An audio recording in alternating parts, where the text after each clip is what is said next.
Krásný dobrý den, Sparťani a Sparťanky. Vítáme vás u dalšího videorozhovoru exkluzivně pro Sparta Unlimited. Tentokrát vyspovídáme poslední novou tvář spartanského realizačního týmu. A není to nikdo jiný než Jack Wilson, trenér standardních situací, set piece coach.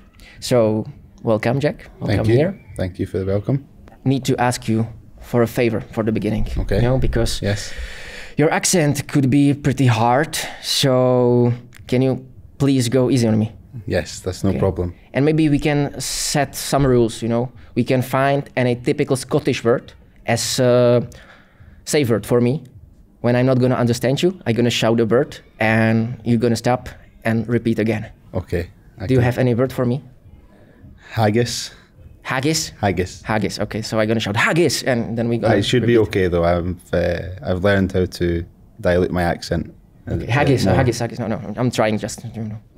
That can be your safe word. Okay.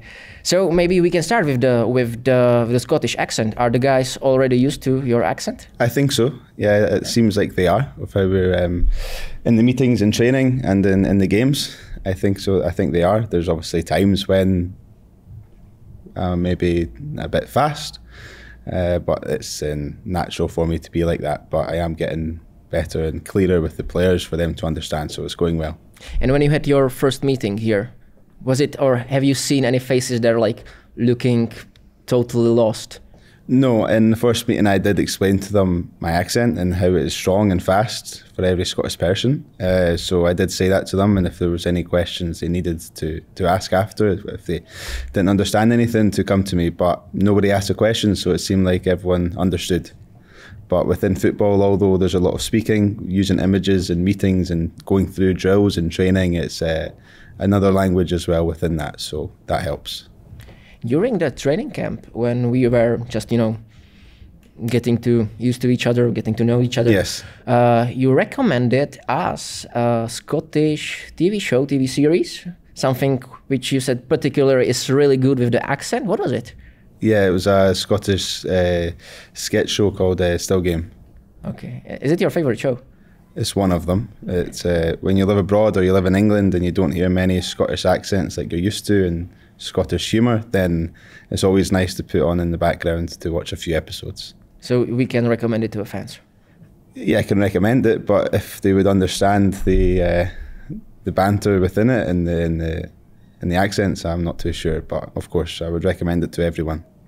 I have also prepared, let's say, a little game for you. Mm-hmm. I asked your co-workers here, the pretty close one, for, you know, extra topics for you or extra questions. Yes. And I added them to the mix. Okay. So when you're gonna feel that this particular question is gonna stink, you know, okay, you can guess if it's you know, added to the mix. Okay. Okay. Yeah. You ready with the rules? Yes. Okay. Cool. So let's start with today. How are you? I'm very good. Yes. Very happy. Good training session. You said before this interview to me that we're gonna talk about it at the end, but I want to start with it because I saw that you on the pitch today, you've been struggling a bit with, you know, being a referee with the flags and so on. So what happened there? I wouldn't say struggling. I would say the players are. I would say struggling. Okay, if you want to say struggling, but there's other coaches in the team who have struggled as well, but I don't want to name them here, but they know who they are. And yeah, we have to sometimes be the linesmen, be the referees, and the players being so demanding and competitive, sometimes they can put you under some pressure. And me not being a referee or a linesman, sometimes we make mistakes, but it happens. Also, in the beginning, we were talking like months before that we are trying to find a proper nickname for you. So how would you say this hunt is going on? I think I have a few with the staff. Jackster is the main one. Jack in the box. Jack, you know, that's my normal name. So yeah, Jackster most of the time, from Brian and the coaches mainly. So yeah, I would say that is my nickname so far. I've never had it before, so it's a new nickname. Someone used to call you Jumbo, is it true?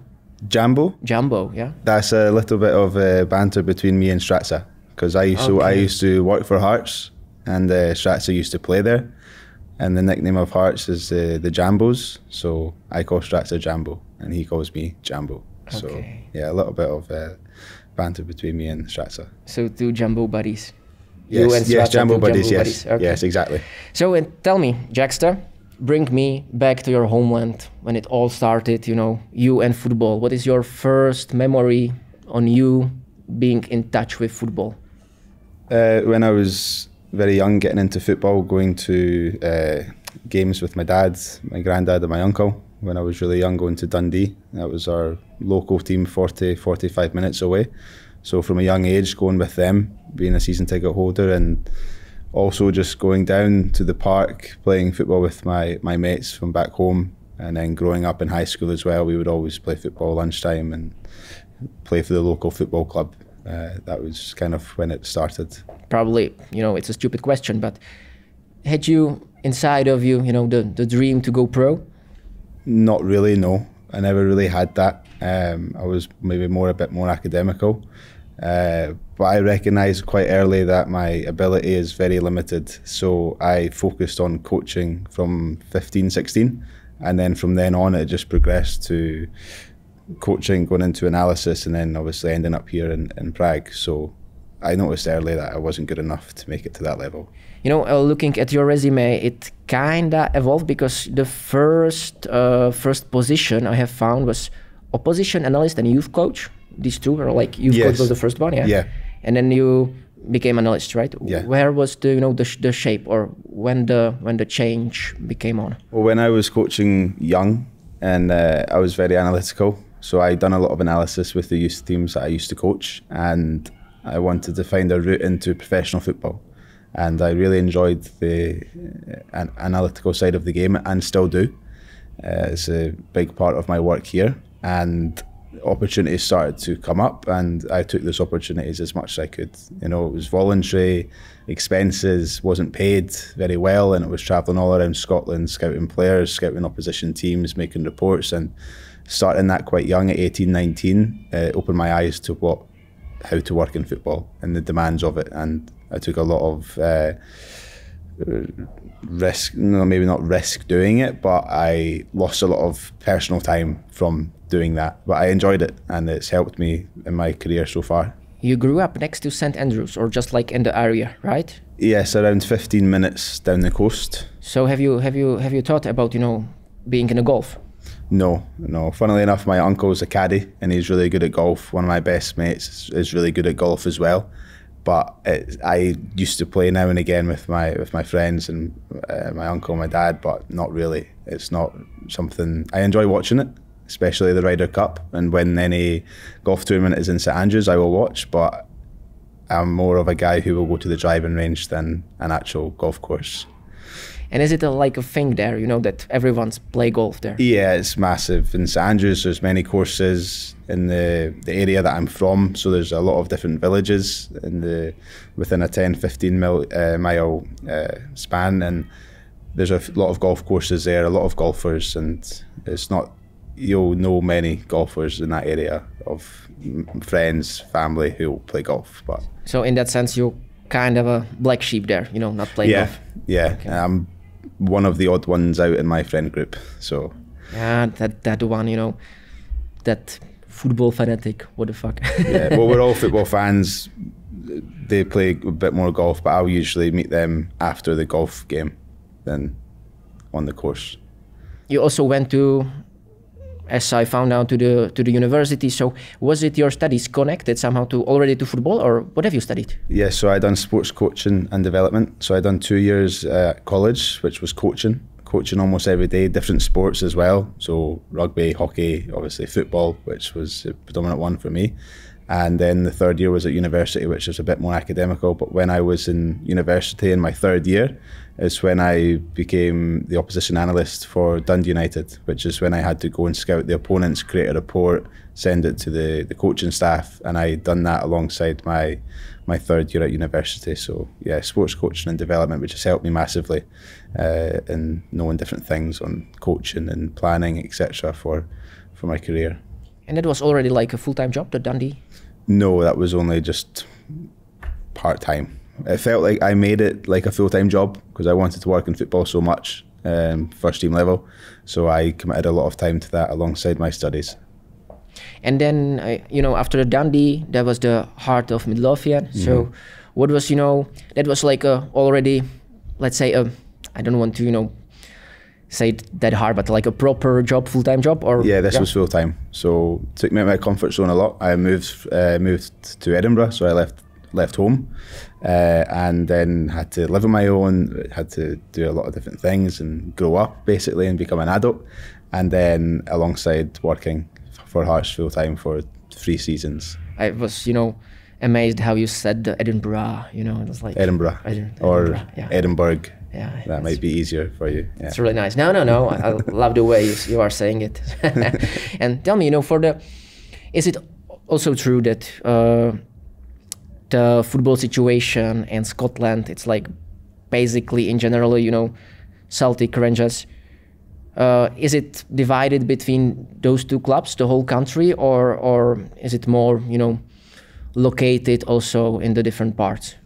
I think obviously in Scottish football you have Celtic and Rangers, who are the biggest clubs financially and fan-wise and historically. But you do have a lot of other teams who will compete with one another: Aberdeen, Hearts, Hibs, Dundee United, Motherwell, etc. And always trying to compete with Celtic and Rangers as much as possible. But financially it's extremely difficult. But I love Scottish football. Every Sunday I still watch the Scottish football highlights. Wherever I am, I'll watch it. If I miss it on the Sunday, I'll watch it through the week, just because it's where I was brought up. I watched Scottish football every weekend, going to games, etc. So it's definitely still a big part of me. So I would definitely say that it's a really good league for me. Anyway, I enjoy it, but definitely there is a big divide between the 2 big clubs and the rest. But a lot of clubs below Rangers and Celtic are starting to compete, as you can see from the start of this season. Hearts are top of the league, Rangers are struggling, Celtic haven't been amazing as of yet, so it'll be exciting to see how the season ends. Do you have someone here who, you know, shares the passion for the Scottish League here? Dermot. Okay. Yeah. I think Dermot, we're maybe the only 2. So it's nice to speak to him about it, because he worked in the Scottish League for a while with Motherwell 21s and then St Mirren. So it's always nice to talk to him about Scottish football and the results, because I don't think any others would really care about St Mirren, Livingston or Motherwell, Kilmarnock. But for me, I love it.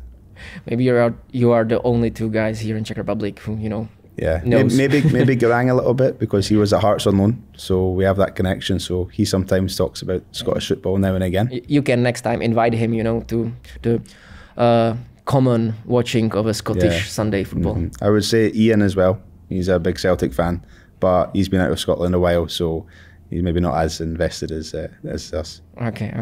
But you know, you talking about Dermot, you both had your experiences from the Northern Ireland international team. Yeah. But have you met there or no?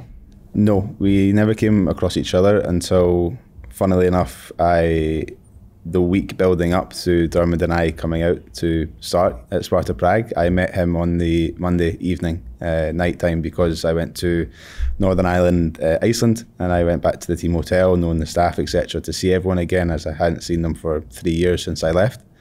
And I was chatting to Dermot then, and then the next day we had coach education. So Dermot was doing coach education in the morning, and then I was doing set piece coach education for the association in the afternoon. And the lunchtime break, we were eventually able to speak about coming to Sparta, what we were going to do, etc. So that was the first time I met him. But we worked with the same people. I left the association, he then joined again for the senior team. So we know a lot of the same people. So it was quite easy to bond very quickly, because of who we know, where we've worked, etc. So it was good. You already had the common enemies there. Yeah. Okay, but you know, we already been in Hearts, in other island.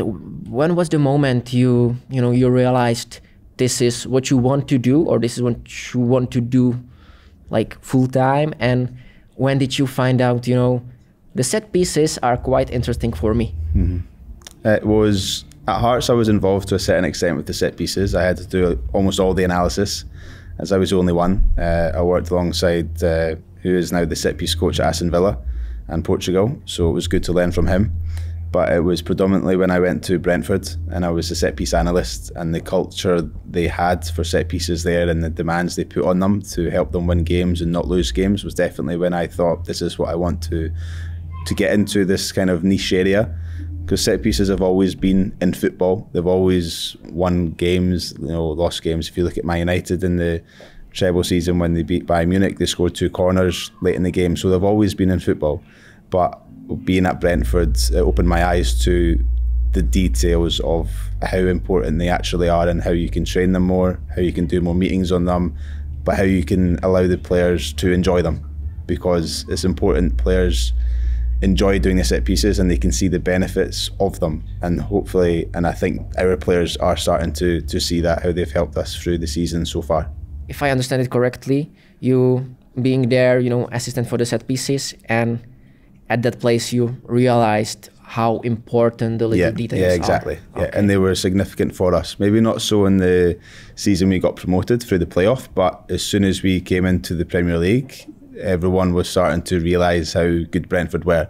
And I think that's credit to the club, to the owner, director of football, the manager, and I think it's definitely something that took a lot of teams by surprise, and a lot of teams definitely struggled defending against us and attacking against us, and we were one of the best. And that definitely pushed me on to want to continue to do this. Aside of the Northern Ireland, you've been in Scotland and in Brentford. Mm-hmm. Don't you miss, you know, these, you know, 2 lives, 2 parts of the football, you know, two different organizations at the same time? Yeah, I enjoyed it. It was very demanding, working almost all year, because international breaks, you work with Northern Ireland, then you go back to Brentford, and then the summer you have 2 weeks with Northern Ireland, then a couple of weeks off, then straight back into pre-season.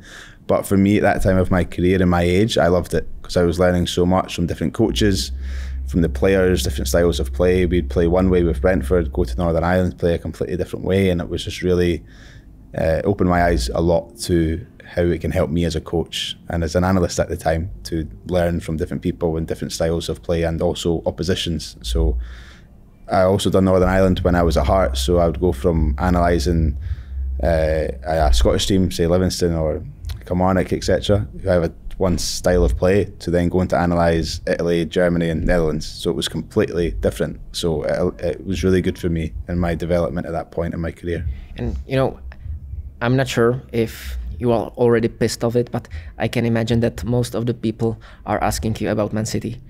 Yeah, it's quite often, right? Yeah, a lot of people actually ask out of interest. There's other people who ask because it's just for a laugh. Like, were you at Man City? Never knew that. But a lot of people are, yeah, they do ask questions now and again. Okay, and you are pissed off? No, okay, let's talk about Man City. I had an incredible time there, so I would talk about it as much as people want me to. Okay, wonderful. So we have next hour talking about Man City. So how did you get there? What happened? A job came up while I was at Brentford, and I felt I was ready to make the next step up, and I applied for it, and I was successful. So it was really happy. It's easy. Yeah, exactly. Easy. And after that, it was only easy. Yeah, yeah. Well, people might see that, but to be at City when they achieved what they achieved was unbelievable, and it wasn't easy at all, because we had to win so many games, and to win those trophies was extremely difficult with the oppositions we had. And before, obviously, I was at City, they had won so many trophies before, but I think to consistently do that is extremely difficult. And for me, being there and experiencing that, I think that will help me here at Sparta in my future career, because I want to win titles, and I want to do that here at Sparta with the players and the coaching staff. And I think my experience in that is definitely going to help. Let's now go to the moment, you know, when you just switched the jobs. Mm-hmm. Is it, maybe it's a common question, but, you know, still Brentford, a big club, was it still a big step? Big jump, you know, looking at the facilities and everything around, you know, coming to Man City? Was it something much, much bigger? Yeah, it was massive. No disrespect to Brentford, they were amazing. The training ground, when I left, they were moving into a brand new one. So I had gone from a small office into a massive training ground, unbelievable pitches right across from the Etihad. So a lot of things changed very quickly, and I had to adapt quickly to that. And, you know, your position there, first team performance analyst, set pieces. Tell me, or bring me to the, you know, classic daily work. Let's say how your day started and what were you doing all day? It's similar to here. Obviously, in the office was a lot of analysis, meetings with players, and then assisting the coach who was responsible for the set pieces at the time on the grass. So it was good because of my experience at Brentford. When I went and joined City, we looked at the methodology. One of my first days I had to present to Pep and the coach Carlos, who was responsible for the set pieces, what my methodology was, how City had done before I joined, and new ideas that we can implement going forward. And I felt we had good success with the set pieces, and it helped us definitely. When I ask you if you are pissed off about these questions, I can imagine that the next one big question is, about Pep Guardiola. Yeah. So it's like the second one, most common question. How was he? How is he? Yeah, he's a really good guy, unbelievable manager and coach, and he allows you to get on with your work. He's really receptive to a lot of things, and how he gets the information across to the players is unbelievable. Before I joined City, I thought how they played it looked extremely complex and difficult for the players to understand. But in my first few player meetings, when he presented what we were going to do in training or in the games, it was extremely simple. And I think that is the biggest thing that I've learned from him, is how to make something that looks difficult simple for the players to understand. And it's definitely helped this year so far, this season. It always gets me thinking, because of we met City before. We met City in Champions League. You haven't been there. You've been already in Wolverhampton, if I'm correct. Yeah. At that point. Yeah. Yeah, I was at your game against City. You've been there.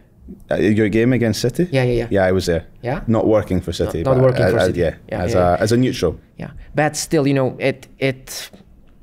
my question is how the preparation, to be honest, for City, for this, from their perspective, for this no-name team, how it goes, because for you and for your methodology, it can be harder, to get prepared for completely new team you haven't seen before.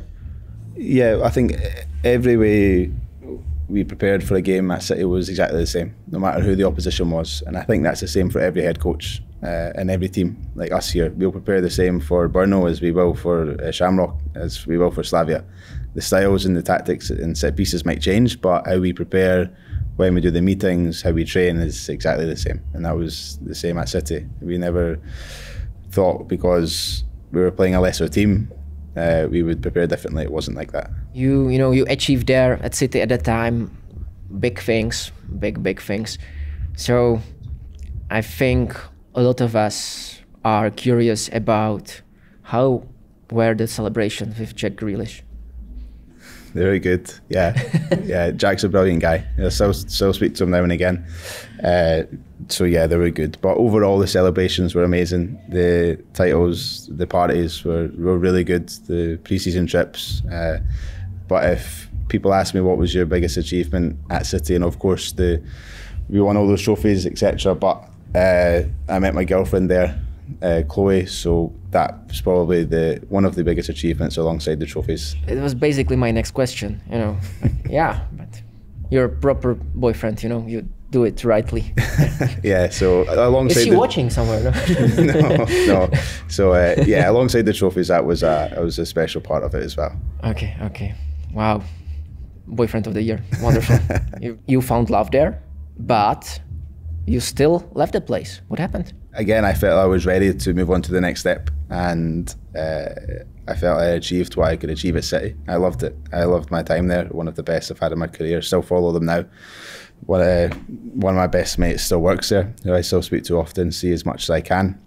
But an opportunity came up at Wolves. It seemed like an exciting opportunity at the time, and I felt I was ready to do that. So I took the risk, took the jump, and done it. So you got to the Wolves, right? And I read somewhere that it was the first time for Wolves they had someone at your position at the set piece coach. Is it true? I think it's true. Designated just to that area, as a lot of teams are doing now, because predominantly before it was just an assistant coach who would have other responsibilities and do the set pieces, which I have no issue with. I think a lot of teams do that extremely well. But Wolves and the manager at the time wanted to go down a different route, and I was appointed as the first set piece coach. Have you maybe felt, let's say, more pressure that, you know, it was a new position for them, something you are stepping into also, you know, from the position of the assistant analyst to the, you know, being the one guy responsible for this job. So have you felt extra pressure? I think there's always pressure, and no matter what job you do, or if it's your first time doing it or your 10th time doing it, there's always going to be pressure. And of course it was my first time properly doing it. At City I was almost assistant. I was still on the grass with the players alongside the coach, who was brilliant with me. I learned so much off him, and yeah, maybe there was some pressure there, but I think that's natural in football, and especially the Premier League. If you don't get results fast or performances fast, then, you know, bad things can happen, and unfortunately it didn't work out the way I wanted it to work out. But I'm also, wouldn't say glad that that happened, but I've learned so much, and I look at Wolves now as the best experience of my career, of how much I learned, how much I have now put into my methodology for this job here, how to behave as a coach, etc., and so many different ways, not just on the pitch, off the pitch. And it allowed me then to go to Stockport County in Manchester for 6 months alongside the coach for the under-18s, coaching under-18s, and I had never coached in an academy before. And I got back on the grass, and I rebuilt my confidence straight away after what happened at Wolves, and it's put me in a brilliant position to be here at Sparta. You spent there, you know, quite short time. You've been there for 9 games, something like that? Yeah, I think around 11, including cup, so it was around 4 or 5 months. Okay. And it's, you know, it's quite interesting that nowadays, just right at the moment, Wolves are probably the most popular Premier League club in Czech Republic. So have you got this this fact that they are just popular right now? No, I didn't know that fact. It's because of 𝐔𝐍𝒂𝒄𝒌 𝾊𝒍𝒔𝒐𝒏. Of course, yeah. I thought that would be the fact. Yeah. Good fella. Yeah. You haven't met him, right? I've met him a couple of times. Yeah. Here, right? Or? I met him here one time in pre-season. He came to I think one of the games before the international break, and I spoke to him briefly when the national team were training here at Strahov. So yeah, a few conversations with him. Okay. Wonderful guy, right? Yeah, brilliant guy. Yeah. I heard from the time he was here before, he was very dominant at set pieces. So it's unfortunately he's not here for us, but we have other players now. Those headers, come on, yeah, something else. Anyways, let's go back to Sparta, because you are here. How do you enjoy it here? I love it. Yeah, I've having a really good time. The staff have been brilliant with me coming in. The players as well have been fantastic, and it just feels like one big family. Everyone's together as one. There's no person above another person. Everyone's on the same level as a member of staff, and the city's amazing. So I've got no complaints.